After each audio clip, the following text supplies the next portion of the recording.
that women were secondary to men and considered as property of males.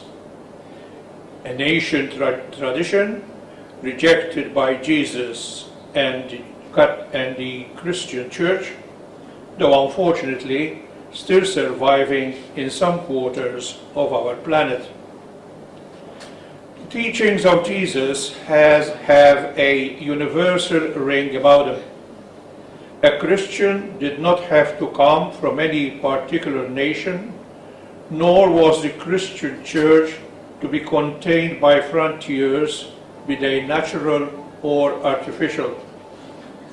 When baby Jesus was born in Bethlehem, the angels proclaimed peace to all, and among his earliest visitors were important and influential men who came from different parts of the world. This is to show that the event at Bethlehem was of a great significance to all people. Redemption was to be all-inclusive. In later years, Jesus ordered his disciples to go and preach to all nations. Now there is no longer one people of God. For Jesus, all nations form the people of God. The message of Christ included everybody and excluded no one. Jesus meant what he said. The dearest and closest person to him was his mother. She was the first person to believe in him, and therefore she is rightly considered as the first Christian, and is proclaimed justly as mother of the Church. His mother is the spiritual mother of us all. Also, among his first followers were a number of women who helped him and his apostles in proclaiming the good news of salvation. The sisters Mary and Martha were among his close friends. He accepted the conversion of Mary of Magdala. He did not hesitate to enter into conversation with a foreign and strange woman in a deserted place, a woman who was known to be of loose morals. This caused embarrassment to his disciples, but he did this to win her over and help her start a new life.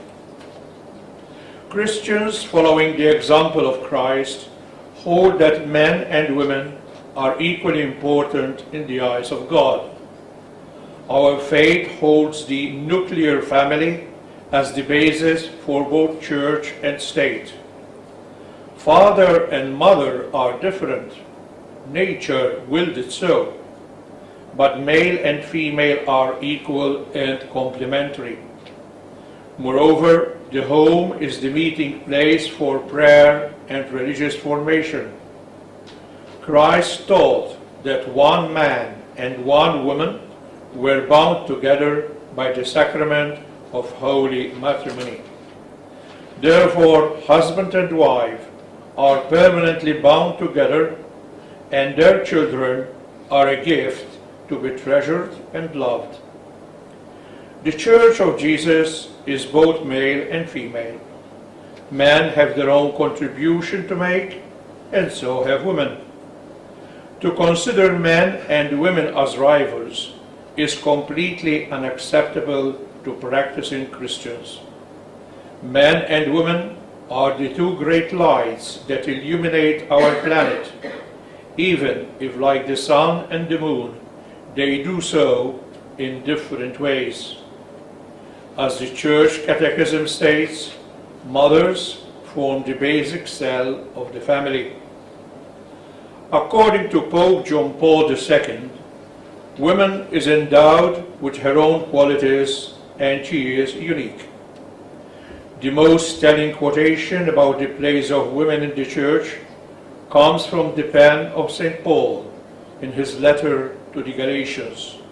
I quote, "Now there is neither Jew nor Greek, there is neither slave nor free, There is neither male or female, for you are all one in Christ. Christianity is a global religion with a history that spans over 2,000 years. In spite of many vicissitudes, Christ's guarantee that he will be with his church till the end of time will, of course, hold.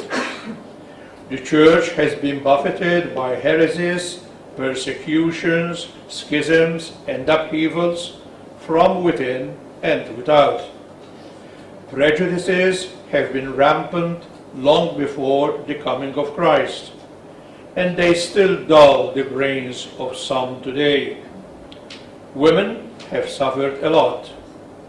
The philosopher Aristotle, who together with Plato later laid the basis for what is called the Western way of life, believed that women came into the world because of some misdirection or aberration.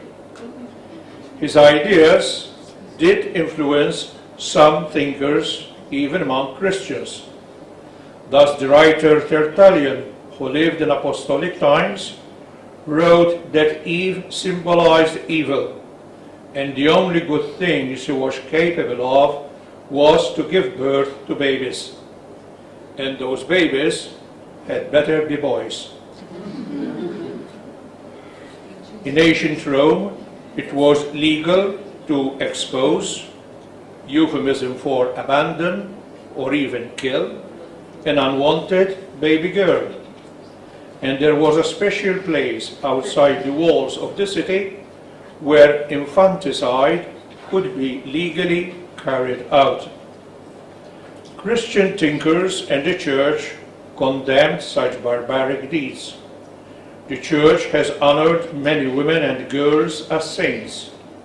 Many were martyred by monster emperors such as Nero, Diocletian, and Valerian.